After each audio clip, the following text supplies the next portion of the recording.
A giant lived alone for many years in his beautiful garden, which he refused to share with anyone. One day, he came home and saw children playing there.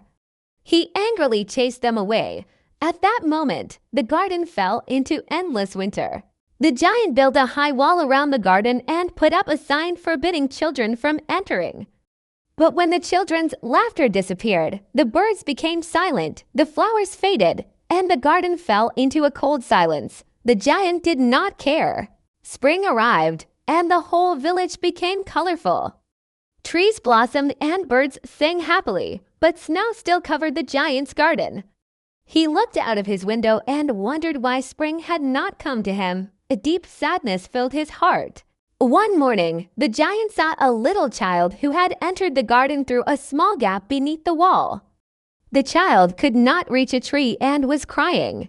For the first time, the giant felt pain in his heart and realized how selfish he had been.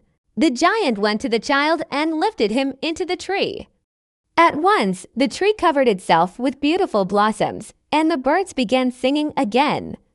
The snow melted in other parts of the garden too. The giant finally understood that the children belonged there. The giant had the wall torn down and invited the children to play in his garden every day.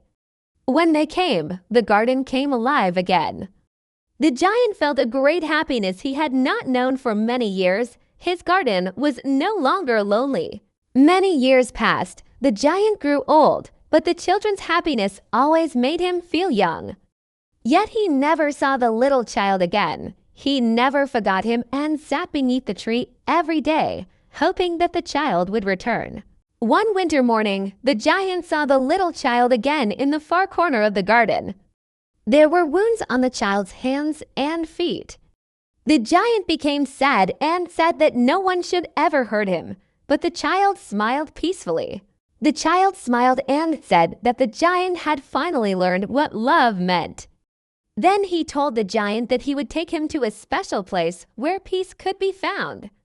The giant understood that sharing and loving were the greatest gifts in life. From that day on, the garden became the children's favorite place. The giant had learned to share his love instead of hiding it behind walls. He discovered that true happiness is never lost when we share it with others, it only grows.